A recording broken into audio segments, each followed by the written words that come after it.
Accidents on roads are leading cause of death and disability in young population. So can we play a role in reducing those disabilities and deaths? Yes, surely we can play a role, because there are many countries which have reduced, actually it's not thing or talk of imagination, it's reality in many of the countries in the world. So why we can't? We can do it. But the external laws, they are also important, but the internal law which is inside, which is driving the life, it's more important. So in every vehicle there is an important tool given for the safety in case of accident.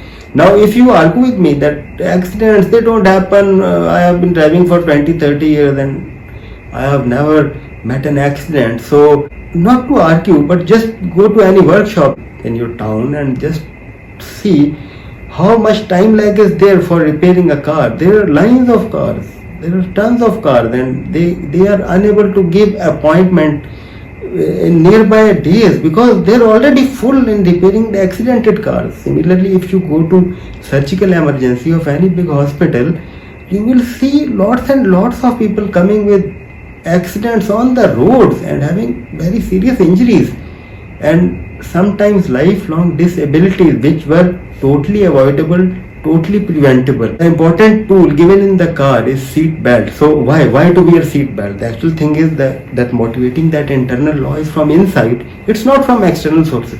Why to wear a seat belt? Is it there as a tool for police to give you fines? No, not at all. It's for your own safety. In case of accident, what happens?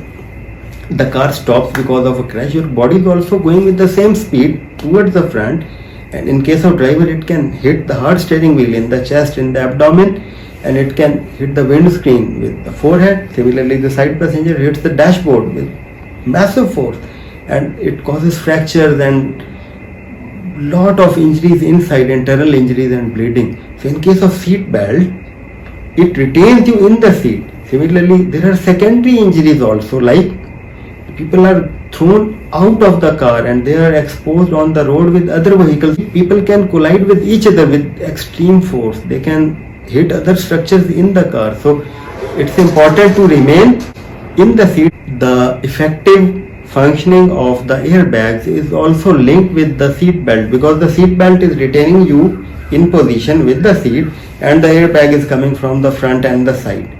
If somebody is not properly restrained in the seat, then he is going with extreme velocity towards the front side, and if the airbag gets opened, it's coming from the front side with extreme force. So then this also causes collision and other injuries.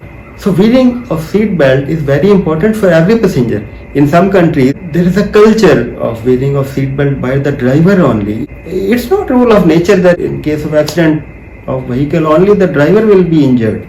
Passenger seat is also exposed to same hazards and dangers, and the people sitting on the back seat, they also need to wear the seat belt, because in case of collision they come with extreme force and hit the front seats, and the front seat is further collapsed toward the front dashboard with double force because of the momentum coming from the person of the rear seat also. Seat belt is to be worn by everybody in the vehicle, whether you like it or not.